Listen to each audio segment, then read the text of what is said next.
আসসালামু আলাইকুম। আমি পাবনা জেলা থেকে আসছি। আমি শিমু আক্তার, বয়স 23। উচ্চতা তো দেখতেই পারছেন, মুখে আর কি বলে, তো না বলি।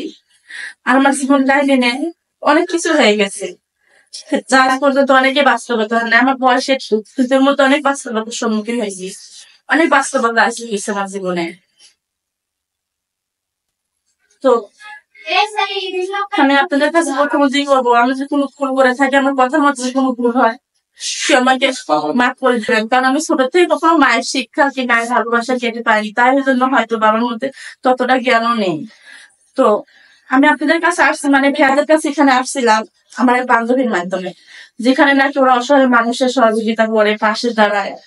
তাদের দ্বারা অনেক উপকার অনেক লোকের হয়েছে। তো আমরা ভাইয়াদের এখানে আসছি, এখন দেখি তাদের দ্বারা আমার কি উপকার হয়, আর আপনারা আমার কিভাবে পাশে দাঁড়ান।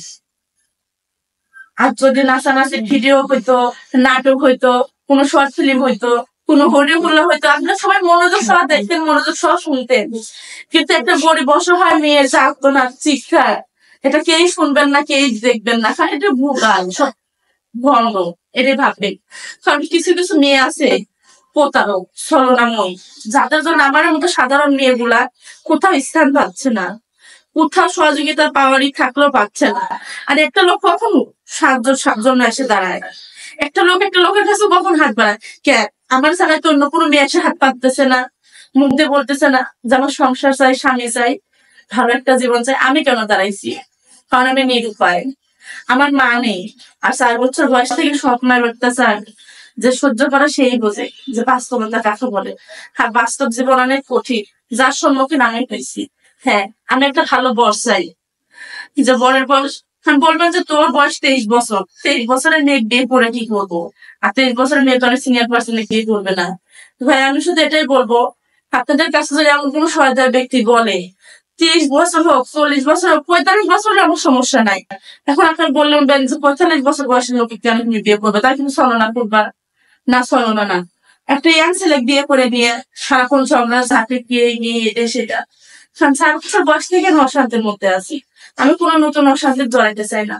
তার কারো যদি বউ মারা যায় থাকে, বউ চলে যায় থাকে, এমনকি বাচ্চা কাচ্চা আছে, তাও আমি বিয়ে করবো। আমি বারোটাকে জীবনটা ভালোভাবে কাটাইতে চাই। আমার আর 5টা মেয়ের মতো ভাই ভেবে বাঁচার দরকার নেই, আমার স্বামীর আমার প্রয়োজন নেই। আমি শুধু ভালো একটা জীবন চাই। ভালো একটা জীবন চান, কিন্তু আমরা ভিডিও করতেছি, ভিডিও পাবলিশ করবো, দর্শক জানতে পারবে, তো আপনার গল্প শুনবে, আপনার সাথে যোগাযোগ করবে কিভাবে? আপনার নাম্বারটা বলেন।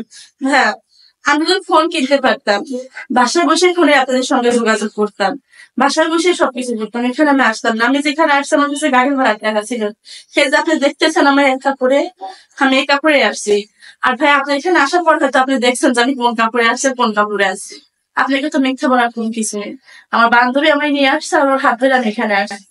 এখন যদি আমার পাশে দাঁড়ায়, সহযোগিতা করতে চায়, সেটা তাদের আপনার মাধ্যমেই করতে হবে আমার।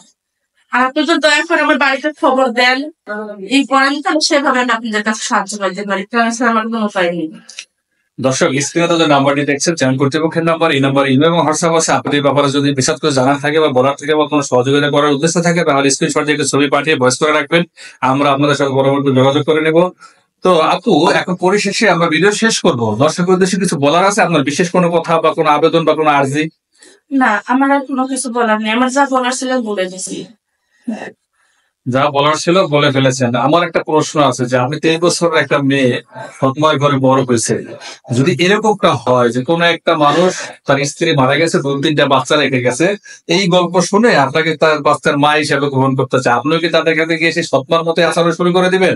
যেহেতু আপনারা নারী জাতি একই রকম। হ্যাঁ ভাই, আমি প্রথমেই কিন্তু বলছি যে আমি সৎ মায়ের করছি, হাতে 5টা আঙুল যেরকম সমান হয় না, যেমন 5টা মেয়েও সমান হয় না। আমি সৎ মায়ের অত্যাচার সহ্য করছি, সহ্য করে জানি সৎ মা কেমন হইতে পারে। তাই আমার সাথে যে আচরণটা হয়েছে, আমার যেমন লাগছে, আমি যদি অন্য কারোর সাথে এরকম করি, তারও ঠিক এরকমই লাগবে। তাই তার সাথে এরকম করার আগে নিজেরটা নিজে ভাবে নেওয়া উচিত, যে আমার কেমন লাগছিল শেষে। তাই আশা করি তাদের যদি ভালোবাসতে না পারি, তাদের অন্তত সৎ মায়ের পরিচয়টা দিব না, যত সৎ মা।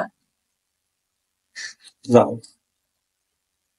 তো দেশ ও দেশের বাইরে থেকে যারাই আমার ভিডিওটা দেখেন, আমি জানি অনেকের ভালো লাগবে, অনেকের ভালো লাগবে না। তো আমার যদি উপকার করতে না পারে, তো দোয়া তো করতে পারবেন আমার জন্য, যাতে আমি দুর্বিশ্ব জীবন থেকে বের হয়ে আসতে পারি, ভালো একটা জীবন পাই। আর তো সেটাও যদি না পারেন, তোমার ভিডিওটা দেখবেন, বেশি করে শেয়ার করে দেবেন, যাতে আরো লোক দেখতে পারে, আরো তাকে সুযোগ করে দেন দেখার জন্য। দর্শক, আমরা আর গল্পটি বাড়াচ্ছি না, এই পর্যায়ে গল্পটি আমরা শেষ করবো। সবাই ভালো থাকবেন, আল্লাহ হাফেজ।